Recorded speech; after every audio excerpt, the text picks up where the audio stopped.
man and what is a woman. You probably saw Harry Styles on the cover of Vogue wearing a dress, and Candace Owens and Ben Shapiro and some other people called it out and said, look, this is making masculinity a laughingstock. This is not good for society. And leftists absolutely freaked out and said, yes, it is good for society, without thinking at all what happens to society when we allow the mass sissification of men. Now, am I personally affected by what Harry Styles wears? Do I want to outlaw him deciding what he wears? No, I am not advocating for that at all. In fact, there have been several photo shoots of men wearing dresses. I think it was 20 to 25 years ago that Brad Pitt was wearing a dress on the cover of some magazine. So going beyond what Harry Styles is wearing on the cover of Vogue, because I don't really care, I do think, obviously, that this disintegration of the natural biological definitions of male and female are going to have a terrible effect, not just on individuals and especially children, who are always the most vulnerable to left-wing ideology, especially via teachers' unions and left-wing organizations that target them, as well as ignorant and apathetic parents, but also to society as a whole. Here's the truth, and we see this reiterated in God's word. We see this reiterated throughout history. This is just the truth, that society needs two things to just survive. I'm not even talking about thriving, just survive. You need women to have babies, and you need men to be strong. You need them to be able to defend and provide. Not all women have to have babies for society to survive.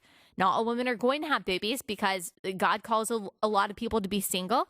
God doesn't allow some people to have babies, but in order for societies to just survive, to carry on to the next generation, those two things have to exist. A large number of women have to have babies, or a good number of women have to have a lot of babies, and men have to be able to defend and to provide and to protect not just their families and communities, but our nation as a whole. They have to be able to lead. If we don't have those two things, then we're toast, just factually as a nation.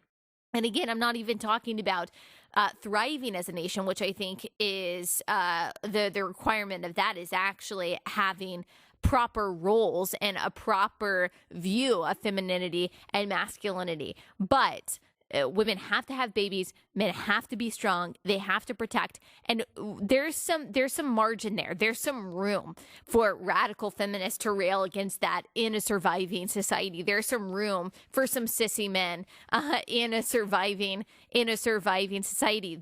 Not all men and women need to be the same and to have the same roles and responsibilities in order for society to survive. But in order for us to survive and thrive, there have to be enough women who embrace femininity in that way, and there have to be enough men to embrace masculinity in that way. Are we in danger of losing that plurality that is necessary for a society to survive? Maybe.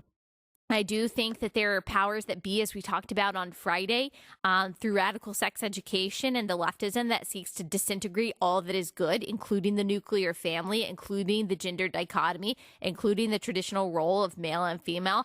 I do think that they are at work to break all of those things down, to make people isolated, to make people dumb, to make people sexually confused and messed up and mentally unwell and unstable in order to create an easy to control proletariat.